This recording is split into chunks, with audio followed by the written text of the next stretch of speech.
একটা video share করি। এখানে আমি উষ্ণ বলতে উষ্ণর থেকেও গরম পানি নিয়ে নিছি। এবার এই পানিতে হচ্ছে এখানে সামুদ্রিক লবণ, আদা এবং লেবু স্লাইস করা দিয়ে দিলাম।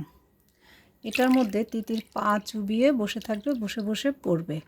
এখন তিতিরের কালকে পরীক্ষা, আজকে তার শরীরটা খারাপ হয়ে গেছে, জ্বর চলে আসছে।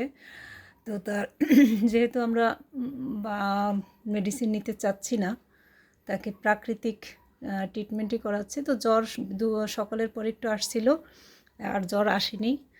তাকে এরকম গরম পানির মধ্যে পা চুবিয়ে বসিয়ে কম্বল গায়ে পেঁচিয়ে দিয়েছিলাম।